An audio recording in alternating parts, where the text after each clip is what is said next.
Australia ने तीसरे टी20 international में टीम इंडिया को 5 विकेट से पराजित कर सीरीज को जीवित रखा है। फिलहाल सीरीज में भारतीय टीम 2-1 से आगे है, लेकिन बात हम करेंगे तीसरे टी20 इंटरनेशनल की और जानने की कोशिश करेंगे कि भारतीय टीम से कहां चूक हो गई, कहां गलती हो गई कि बिल्कुल एक वक्त जो मैच लग रहा था कि इस मैच में ऋतु का राज चलेगा, वहां मैक्सवेल का मैजिक कैसे चल गया।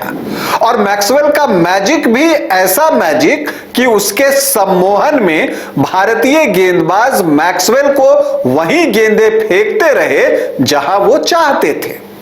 क्या हुई ऐसी वजह, इसी पर हमारी आज की बातचीत होगी। आपको वो 5 कारण भी बताऊंगा जिसकी वजह से भारतीय टीम तीसरा टी20 इंटरनेशनल नहीं जीत सकी। नमस्कार, आप देख रहे हैं न्यूज बाइस्कोप और मैं हूं राकेश रंजन। तीसरा टी20 इंटरनेशनल गुवाहाटी में खेला गया और इस मुकाबले में ऑस्ट्रेलिया ने 5 विकेट की जीत दर्ज की और इससे सीरीज जो है वो ओपन हो गया। इस मैच से पहले भारतीय टीम 2-0 से आगे थी और अब स्कोर लाइन हो गया है 2-1 और अभी 2 टी20 इंटरनेशनल और खेले जाने बाकी हैं।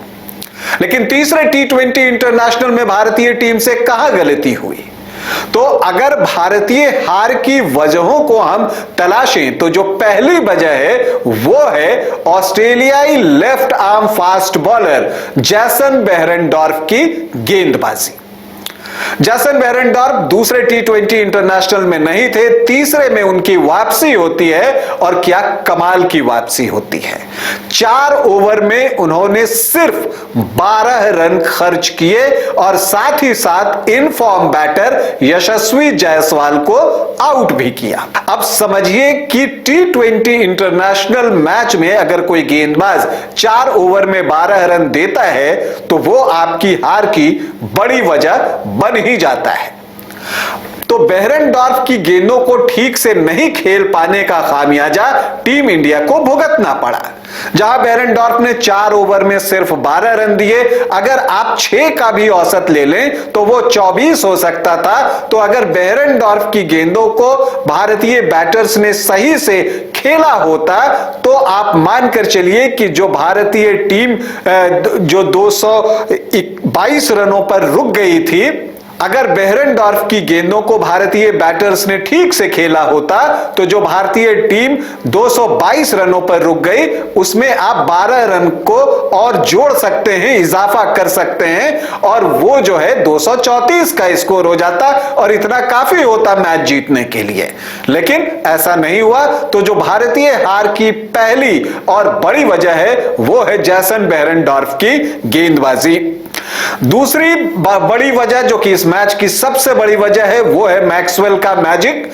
कमाल की पारी और शायद ये जो भारतीय दौरा उनका है जो विश्व कप से शुरू हुआ है वो उनके लिए जो है वो एक स्वप्निल दौरा आप कह सकते हैं। अफगानिस्तान के खिलाफ उन्होंने दोहरा शतक लगाया था और उसी की एक झलक जो है तीसरे टी20 इंटरनेशनल में भारतीय टीम के खिलाफ भी देखने को मिली।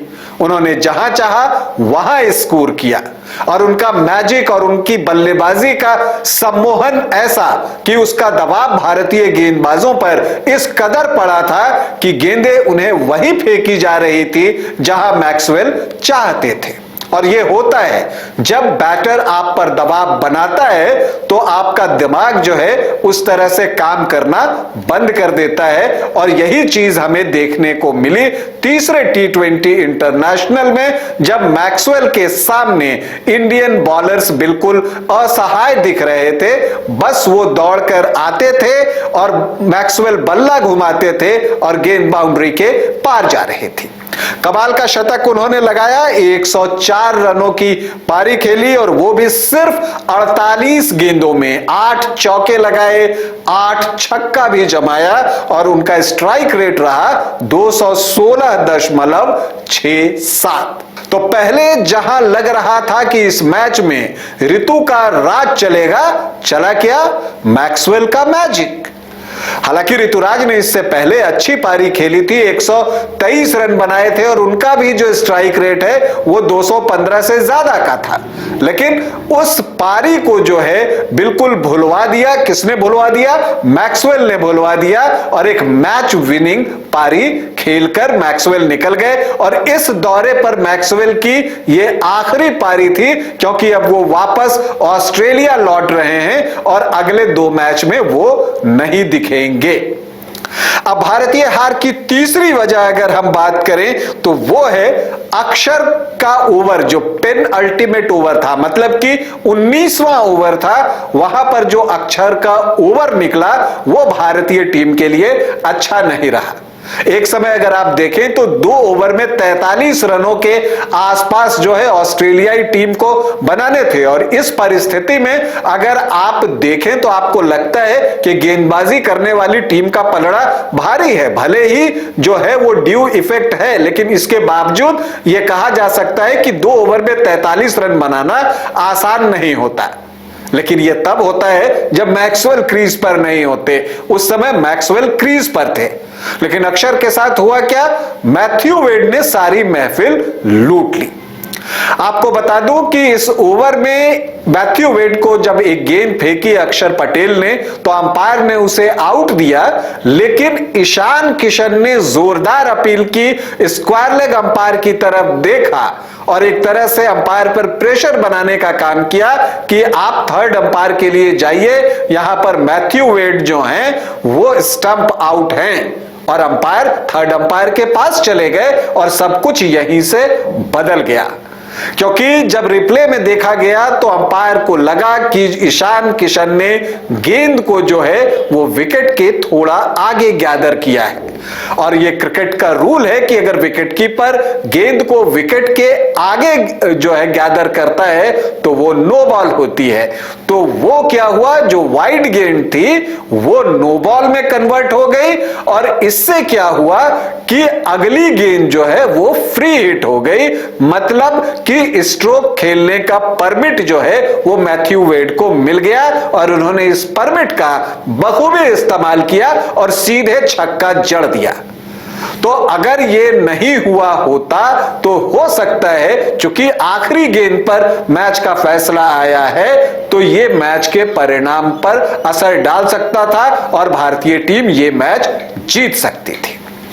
अब भारतीय टीम के हारने की चौथी वजह पर अगर हम जाएं तो वो एक कैच है जो सूर्य कुमार यादव ने छोड़ी थी और वो जो है आपको पारी का 18वां ओवर था और गेंदबाज थे प्रसिद्ध कृष्णा और कैच था मैथ्यू वेड का। उस वक्त वेड 5-6 रनों के आसपास उनका व्यक्तिगत स्कोर था। टीम का स्कोर 179-180 के आसपास था और वहीं पर जो है वो शॉट खेलते हैं और गेंद जो है कवर की तरफ जाती है। सूर्य कुमार यादव बाईं ओर छलांग लगाते हैं, गेंद उनके हाथों में आती है लेकिन फिर वहां वो छिटक जाती है। लेकिन दरअसल वो कैच नहीं छिटकी थी, वो मैच छिटक गया था। क्योंकि इसके बाद मैथ्यू वेड काफी आक्रामक हो गए और इसके बाद जो ओवर लेकर आए अक्षर पटेल तो उसमें धुआंधार बल्लेबाजी मैथ्यू वेड ने ही की और फिर जो है उन्होंने 8 गेंदों पर 22 रन बनाए। अब कुल 28 रनों में 22 रन इस कैच के छूटने के बाद ही बनाए, बल्कि अगर जो कैच छूटा उस पर 1 रन बनाए उसे भी जोड़ लें तो 23 रन जो है उन्होंने 9 गेंदों में बना दिए और ये डिसाइडिंग फैक्टर हो गया। तो भारतीय टीम के हार के पीछे एक बड़ा कारण जो है वो ये है कि सूर्य कुमार यादव मैथ्यू वेड का कैच नहीं लपक पाए। खैर, इसके बाद भी जो आखिरी ओवर था वहां पर भारतीय टीम को बचाने के लिए जो है 20 रन थे और ऑस्ट्रेलियाई टीम को जीतने के लिए 21 रन चाहिए थे। ये रन भी कम नहीं होते और गेंदबाजी प्रसिद्ध कृष्णा को सौंपी गई।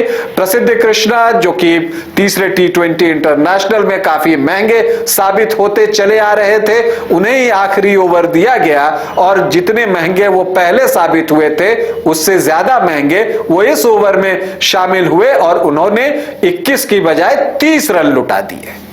उनकी जो गेंदबाजी थी वो लेंथ गेंदबाजी थी, जबकि उन्हें outside the off stick pace निकालकर गेंदें फेंकनी थी, लेकिन वो ऐसा नहीं कर सके। और ये मैंने कहा ना कि वो मैक्सवेल के मैजिक का सम्मोहन था। वो लेंथ गेंद फेंकते रहे और मैक्सवेल जो है चौके छक्के जड़ते रहे, और आखिरकार आखिरी गेंद पर सामने चौका लगाकर उन्होंने अपनी टीम को 5 विकेट की जीत दिला दी। तो सीरीज जो है अब जो है बहुत रोचक स्थिति में आ गई है। हालांकि बढ़त अभी भी भारतीय टीम के पास है, 2-1 से सीरीज में भारतीय टीम आगे है। अगला मुकाबला रायपुर में खेला जाएगा और वहां पर भारतीय टीम की कोशिश होगी कि वो सीरीज को सील करे, क्योंकि अगले मैच में मैक्सवेल नहीं होंगे, वो ऑस्ट्रेलिया वापस जा रहे हैं। दूसरी तरफ श्रेयस अय्यर भारतीय टीम के साथ जुड़ने वाले हैं। भारतीय क्रिकेट टीम को हमारी ढेरों शुभकामनाएं। अभी के लिए इतना ही, इजाजत दें, नमस्कार।